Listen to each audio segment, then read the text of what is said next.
అన్విత అభయ్‌ల పరిచయం ఒక తీయని కలలా సాగిపోతుంది. పేదరికమే అయినా వారి చిన్న గూడు ప్రేమతో నిండి ఉండేది. ఉదయాన్నే అభయ్ కళ్ళు తెరిస్తే అన్విత చిరునవ్వు ముందుగా కనిపించేది. నాకు ప్రపంచంలో నువ్వు తప్ప ఎవరూ లేరు అని అభయ్ ఎప్పుడూ అంటూ ఉండేవాడు. ఆ మాటలే అన్వితకు ఊపిరి పోసేవి. ఆ ఆనందమే ఆమెకు ప్రాణవాయువు అయ్యేది. కానీ విధికి వారి సంతోషం కంటికి ఆనినట్లుగా అనిపించింది. ఒక సాయంత్రం అన్విత హఠాత్తుగా స్పృహ తప్పి కింద పడిపోయింది.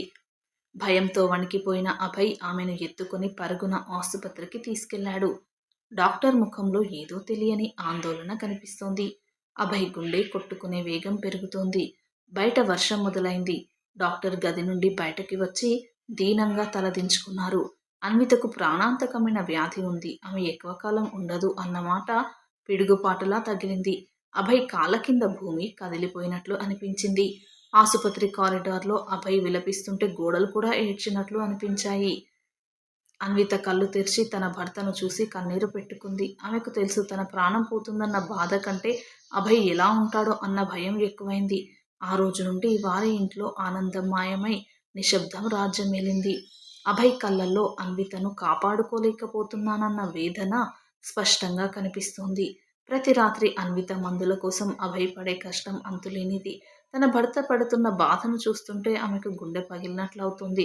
నన్ను వదిలి అభయ్ నీ జీవితాన్ని ఇలా నాశనం చేసుకోకు అని అన్విత అప్పుడు వేడుకుంది. అభయ్ కళ్ళను కప్పుకొని లోపల కన్నీటిని ఆపుకుంటూ అబద్ధం చెప్పేవాడు.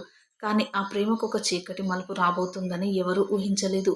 అభయ్ మనసులో ప్రేమ స్థానంలో నెమ్మదిగా స్వార్థం చిగురించసాగింది.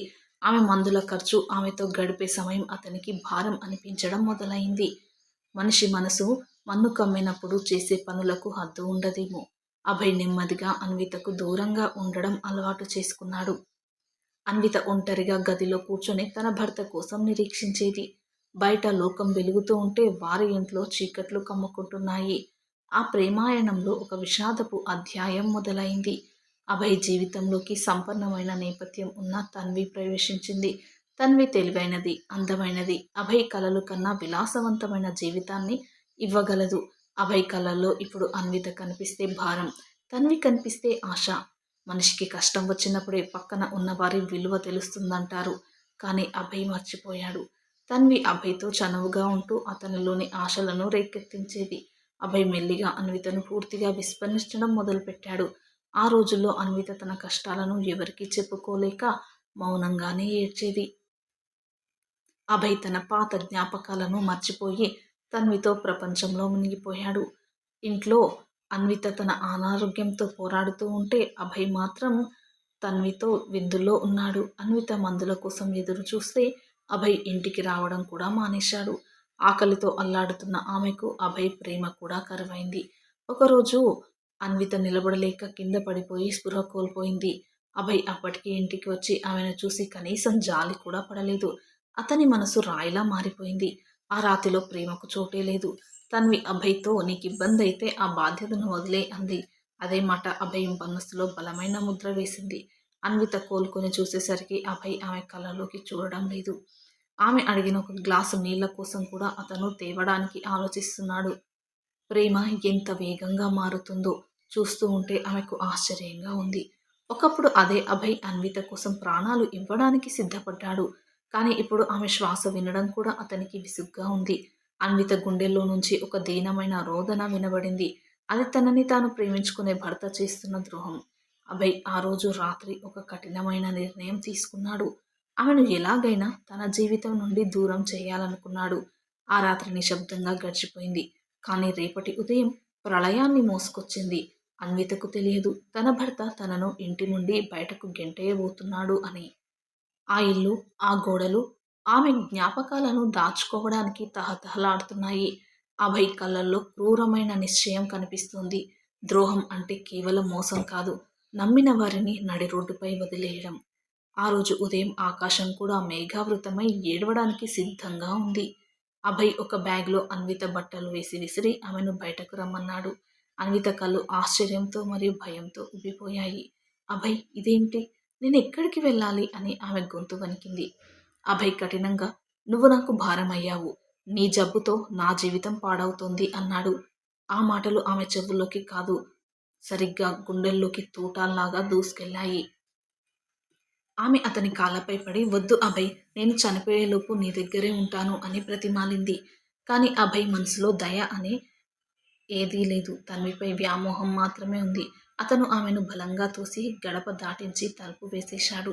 అన్విత ఆ ఇంటి ముందు కూలబడి పిచ్చిదానిలా తలుపు తట్టింది. వర్షం మొదలైంది. ఆ వానలో ఆమె కన్నీళ్లు కలసిపోయాయి. ఎవరూ లేని వీధిలో అనారోగ్యంతో ఉన్న ఒక భార్య ఒంటరిగా మిగిలిపోయింది. ఆమెకు ఆకలి, బాధ కంటే అభయ్ చేసిన మోసం పట్ల ఉన్న బాధే ఎక్కువగా ఉంది. ఆ రాత్రి ఆమె ఏడ్చిన ఏడుపుకు ఆకాశం కూడా కరిగిపోయింది. ఎటు వెళ్ళాలో తెలియని దిక్కుతోచని స్థితిలో ఆమె నడక సాగింది. తన ప్రపంచం అనుకున్న వ్యక్తి తనను కాదన్నప్పుడు ఏమవుతుంది? అన్విత అడుగులు తడబడుతున్నాయి. కానీ మనసు మాత్రం ఇంకా అభయ్ దగ్గరే ఉంది. ఆమె ఒక పాత షెల్టర్‌లో ఆశ్రయం పొంది బ్రతుకు కోసం పోరాటం మొదలుపెట్టింది. అభయ్ అప్పుడే తన్వితతో హాయిగా తన కొత్త జీవితాన్ని ఆస్వాదిస్తున్నాడు. అతనికి అన్విత గురించి ఆలోచించే తీరిక కూడా లేదు. కాలం గడిచింది. అన్విత తన అనారోగ్యాన్ని మర్చిపోయి తన కోసం తాను జీవించడం మొదలుపెట్టింది. అదృష్టవశాత్తు ఆమెకు సరైన ఆహారం, మందులు దొరికి ఆరోగ్యము మెరుగుపడింది. ఆ రోజు డాక్టర్ ఇచ్చిన రిపోర్టులో తప్పు ఉందని ఆమెకు అప్పుడు తెలిసింది. తనకేమీ జబ్బు లేదని తెలిసి ఆమె కళ్ళలో ఒక కొత్త వెలుగు వచ్చింది. ఆ వెలుగులో అభయ్ పట్ల ప్రేమ లేదు. కేవలం ఆమె పట్ల ఆమెకు పశ్చాత్తాపం ఉంది. ఆమె పట్టుదలతో ఒక చిన్న వ్యాపారాన్ని మొదలుపెట్టి తన కాళ్ళపై తాను నిలబడింది.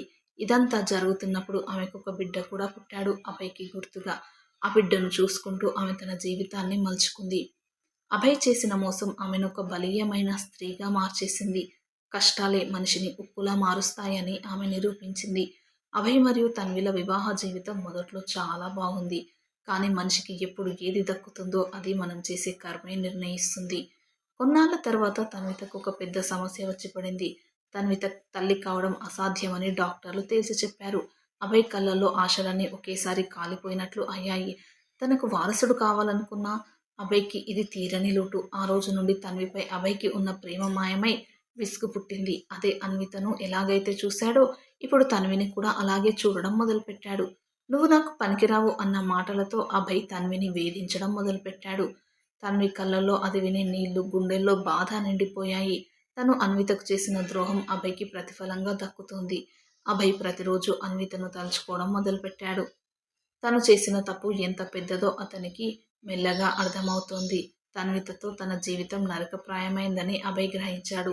అతనికి అప్పుడు సీతమ్మ లాంటి అన్విత మొహం గుర్తొచ్చింది. ఆమె నిస్సహాయత, ఆమె ఏడుపు అభయ్‌ని రాత్రిళ్ళు నిద్రపోనివ్వడం లేదు. ఒకవైపు తన్వి వేదన, మరోవైపు గతాన్ని తలుచుకుంటే కలిగే బాధ. అభయ్ జీవితం ఒక పెద్ద విషవలయంలో చిక్కుకుంది. అతను తన్విని వదిలించుకోవాలని చూస్తున్నాడు. కానీ కర్మ అతన్ని వదలడం లేదు. ఇంట్లో తన్వి ఏడుస్తుంటే అభయ్ పక్క గదిలో తాగుతూ బాధపడుతున్నాడు తనకు వారసుడు లేడని. తన భార్యకు తను చేసిన ద్రోహం ఇప్పుడు తనకే శాపంగా మారింది అనుకున్నాడు. ప్రకృతి అన్యాయాన్ని ఎప్పుడూ సహించదు. తగిన సమయంలో శిక్ష ఇస్తుంది. అభయ్ తన తప్పును తెలుసుకొని పశ్చాత్తాపపడడం మొదలుపెట్టాడు. కానీ అప్పటికే జరగాల్సిన నష్టం జరిగిపోయింది. అన్విత ఇప్పుడు ఎక్కడుందో తెలియదు. ఆమె బ్రతికే ఉందో లేదో తెలియదు. అభయ్ మౌనంగా ఇంటి బయట నిలబడి ఆకాశాన్ని చూశాడు. మనిషి ఎప్పుడు దేవుణ్ణి నమ్ముతాడో అప్పుడే తన అసలు విలువ అతనికి తెలుస్తుంది. కర్మ సిద్ధాంతం ఎంత శక్తివంతమైందో అభయ్‌కి అప్పుడు అర్థమైంది. తను చేసిన తప్పులను సరిదిద్దుకోవడానికి అతని దగ్గర ఇప్పుడు సమయం లేదు. కర్మ, కాలం కలిసి అభయ్ జీవితాన్ని ఒక అంధకారంలోకి నెట్టేశాయి. ఒక సాధారణ సాయంత్రం నీళ్ల కోసం అభయ్ బయటకు వచ్చాడు. అక్కడ ఒక అందమైన స్త్రీ పక్కన ఒక చిన్న బాబుతో కనిపించింది. అది అన్విత అని గుర్తుకు పట్టడానికి అభయ్‌కి కొంచెం సమయం పట్టింది. ఆమె ముఖంలో ఒక ధైర్యం, కళ్ళల్లో ఆత్మగౌరవం ఉన్నాయి. అభయ్ ఆమెను చూసి నిశ్చేష్టుడై నిలబడిపోయాడు. "అన్విత, నువ్వు బ్రతికే ఉన్నావా?" అని అభయ్ వణుకుతున్న గొంతుతో అడిగాడు. ఆమె అభయ్‌ని చూసి కళ్ళల్లో నీళ్లు తిరిగినా ఆత్మవిశ్వాసంతో చూసింది. "అవును అభయ్, నీవు నా చావుకు నన్ను చనిపోవాలని చూసినప్పుడు కూడా నేనింకా బ్రతికే ఉన్నాను" అని. అభయ్ గతాన్ని గుర్తుకు చేసుకుని ఆమెను క్షమించమని అడిగాడు. "నన్ను క్షమించు అన్విత, నేను చాలా పెద్ద తప్పు చేశాను" అని. ఆ చిన్న బాబును చూసి అది తన రక్తమేనని అభయ్ అర్థం చేసుకున్నాడు. "ఇతడు మన బాబు అన్విత, ప్లీజ్ నన్ను తిరిగి రానివ్వు" అని ఏడ్చాడు. కానీ అన్విత గంభీరంగా, "అభయ్, ఇప్పుడు నా అవసరం నీకు లేదు. ఇప్పుడు నీకు నా అవసరం వచ్చింది. కానీ నా జీవితం నీకు అందనిది" అంది. ఆమె మాటల్లో నిశ్చయం ఉంది. అది అభయ్‌ని నిశ్చేష్టుణ్ణి చేసింది. అప్పుడే అక్కడికి వచ్చిన తన్వి అన్వితను చూసి అంతా అర్థం చేసుకుంది. తన్వి కళ్ళల్లో నీళ్లు తిరిగాయి. అభయ్ ద్రోహం ఆమెకు అర్థమైంది. ఇద్దరు స్త్రీలు అభయ్ మోసాన్ని చూసి అతనిని అసహ్యించుకున్నారు. అన్విత తన బిడ్డను తీసుకుని వెనుదిరిగి చూడకుండా నడవడం మొదలుపెట్టింది. అభయ్ వెనకాలే పరిగెత్తాడు. కానీ ఆమె ఆగలేదు. తన్వి అభయ్‌ని వదిలేసి తన సొంత దారిలో వెళ్ళిపోయింది. ఇటువంటి వాడితో ఉండను అని. అభయ్ నడి రోడ్డు మీద ఒంటరిగా దిక్కులేని వాడిలా మిగిలిపోయాడు. తను కోల్పోయిన ప్రేమ, గౌరవం ఏవీ తిరిగి రాలేదు. కర్మ అతనికి తగిన శాస్తి చేసింది. అతను ఒంటరితనాన్ని అనుభవిస్తున్నాడు. అన్విత ఇప్పుడు తన బిడ్డతో చాలా సంతోషంగా ఉంది. ఆ సంతోషం ఆమె స్వయం కృషితో వచ్చినది. అభయ్ ఇప్పటికీ ఆమె జ్ఞాపకాలతో పశ్చాత్తాపంతో కుమిలిపోతున్నాడు. మనిషి చేసిన తప్పులకు ప్రతిఫలం ఈ జన్మలోనే అనుభవించాలని కర్మ నిరూపించింది. ఆ రోజు నుండి అభయ్‌ని ఎవరూ చూడలేదు. అతను ఎక్కడికి వెళ్ళాడో తెలియదు. ప్రేమించిన వాడిని మోసం చేస్తే చివరకు మిగిలేది ఒంటరితనం మాత్రమే. అది అభయ్ మరియు అన్వితల కథ. కర్మ సిద్ధాంతానికి ఒక నిదర్శనం.